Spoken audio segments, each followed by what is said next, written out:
Shalom, Pendeta Okto di sini. Selamat datang di renungan malam I5, Immanuel 5 Minutes. Terimalah salam dari kami. Damai di hati, tekun bersekutu, tangguh melayani. Saudara-saudara yang terkasih, selain bertugas sebagai pendeta jemaat di Pos Pelkes Kembiri dan juga Pos Pelkes Jangkang, saya juga terlibat sebagai pengajar mata pelajaran pendidikan agama Kristen dan budi pekerti bagi siswa sekolah dasar, sekolah menengah pertama, dan sekolah menengah atas. 2 minggu yang lalu dilaksanakan ujian akhir semester, baik bagi siswa SD, SMP, maupun SMA. Ada satu soal yang saya susun dalam UAS bagi siswa SMP kelas 7 yang cukup menarik perhatian saya.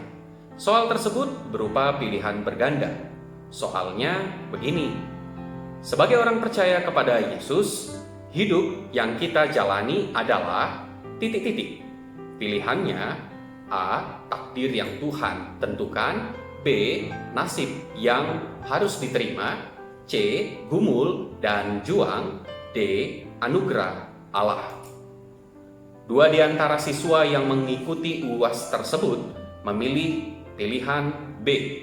Sebagai orang percaya kepada Yesus, hidup yang kita jalani adalah takdir yang Tuhan tentukan. Tentu saja jawaban tersebut salah, sebab kita mengimani bahwa hidup yang kita jalani adalah anugerah Allah.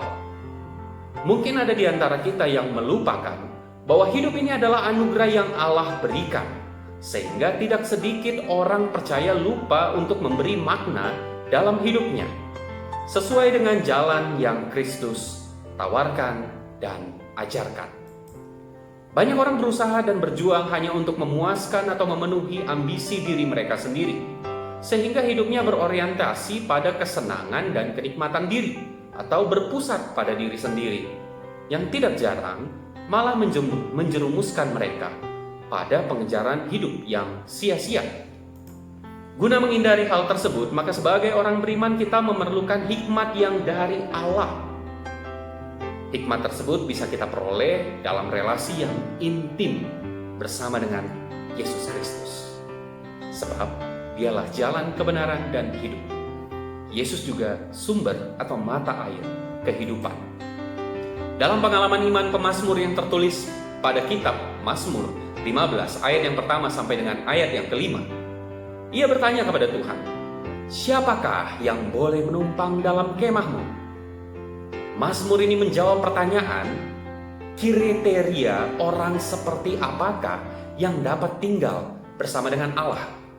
Dan kriteria yang disampaikan oleh pemazmur seperti yang berlaku tidak bercela, yang melakukan apa yang adil, dan yang mengatakan kebenaran dengan segenap hatinya, yang tidak menyebarkan fitnah dengan lidahnya, yang tidak berbuat jahat terhadap temannya, dan yang tidak menimpakan cela kepada tetangganya, yang memandang hina orang yang tersingkir, tetapi memuliakan orang yang takut akan Tuhan, yang berpegang pada sumpah walaupun rugi, yang tidak meminjamkan uangnya dengan makan riba, dan tidak menerima suap melawan orang yang tak bersalah.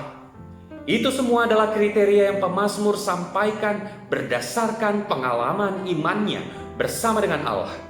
Lalu pertanyaan yang menarik adalah, siapakah yang dapat berlaku demikian?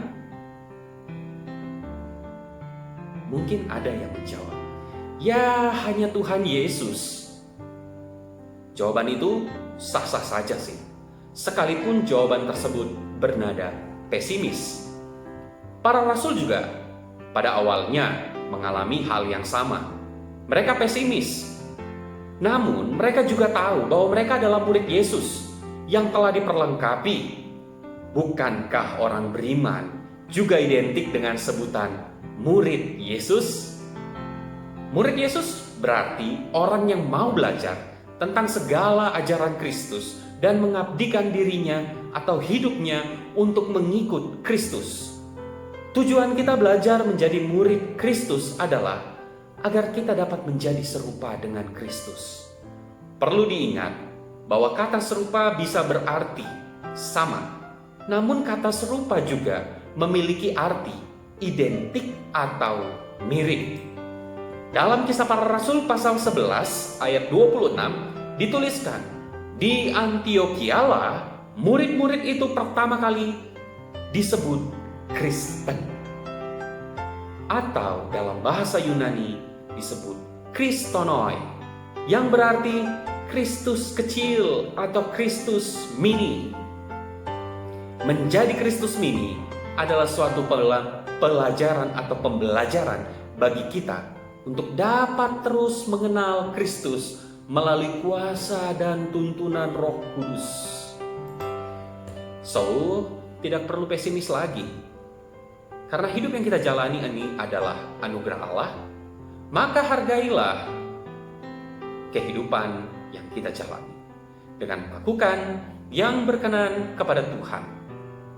Kuasa Roh Kudus akan menuntun kita berjalan pada jalan Kristus.